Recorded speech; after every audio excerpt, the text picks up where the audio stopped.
দেখুন, শুভেন্দু অধিকারী 1 মাস আগে বলেছিলেন যে ব্রেকফাস্টে 58 লাখে খেয়েছি, লাঞ্চে 1.5 কোটিকে খাবো। এটা শুভেন্দুবাবুর বক্তব্য যে ব্রেকফাস্টে 58 লাখ খেয়েছি, লাঞ্চে 1.5 কোটি খাবো।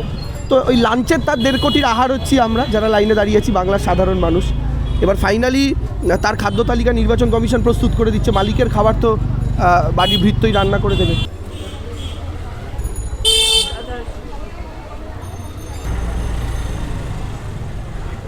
প্রত্যেকে ডাক পেয়েছে, অ্যাকচুয়ালি 3 জন ডাক পেয়েছে। একটু আগে জানতে পারলাম আরেক কাকার ছেলেকেও ডেকেছে।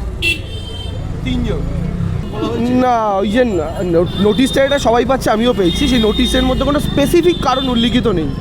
দিয়ে ডকুমেন্ট আনতে বলা হয়েছে, ওই ডকুমেন্ট নিয়ে এসেছি, তারা ভেরিফাই করবেন। তারা ভারতীয় রাখবেন কি রাখবেন না তাদের হাতে। কিন্তু মুশকিলের জায়গাটা হচ্ছে কাউকে স্পেসিফিক্যালি বলা হচ্ছে না কজ বা কারণ কী। একটা ওপর লিখে দেওয়া হচ্ছে ভুল আছে তাই ডকুমেন্ট নিয়ে আসুন। কী ভুল আছে, কার ভুল, সেটা কোনো উল্লেখ নেই। এটা কি মনে করছেন এই যে এত মানুষকে লাইনে দাঁড়াতে হচ্ছে, আবার হিয়ারিংয়ে আবার নতুন করে এক দফা হিয়ারিং হয়ে গেছে, আবার নতুন করে ডিস্ট্রিবিউশনের নামে আবার ডাকা হয়েছে? দেখুন, শুভেন্দু অধিকারী 1 মাস আগে বলেছিলেন যে ব্রেকফাস্টে 58 লাখে খেয়েছি, লাঞ্চে 1.5 কোটিকে খাবো। এটা শুভেন্দুবাবুর বক্তব্য যে ব্রেকফাস্টে 58 লাখ খেয়েছি, লাঞ্চে 1.5 কোটি খাবো। তো ওই লাঞ্চের তার 1.5 কোটির আহার হচ্ছি আমরা যারা লাইনে দাঁড়িয়েছি, বাংলার সাধারণ মানুষ। এবার ফাইনালি তার খাদ্য তালিকা নির্বাচন কমিশন প্রস্তুত করে দিচ্ছে। মালিকের খাবার তো বাড়ির ভৃত্যই রান্না করে দেবে। কোনো ইন্টেনশন কাজ করছে? Absolutely intention. বাংলার মানুষকে ভোটার তালিকা থেকে দূর করা ইন্টেনশন, পশ্চিমবাংলার মানুষকে হয়রান করা ইন্টেনশন।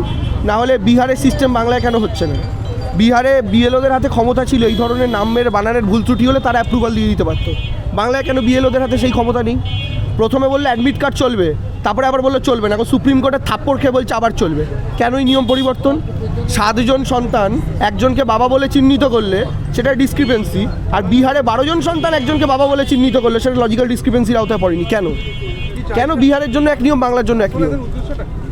উদ্দেশ্য বাংলার সাধারণ মানুষকে ভোটার তালিকা থেকে দূর করা, সাধারণ বাঙালিকে এই মাটির অধিকার থেকে বঞ্চিত করা, করে নিজেদের পছন্দের লোকেদের অন্যান্য রাজ্য থেকে এনে এই রাজ্যের মাটিতে জায়গা করে দেওয়া, এটাই উদ্দেশ্য। এর ইম্প্যাক্ট করবে কিছু এই যে এই এসআইআর নামের যে হিয়ারিং বা যে এই যে কংগ্রেস প্রচণ্ড বিরোধিতা করছে? শুনুন, আমাদের দল আর বাংলার মানুষের জেদ দুটোই এক। ঘাস যত কাটবেন ঘাস তত বাড়বে।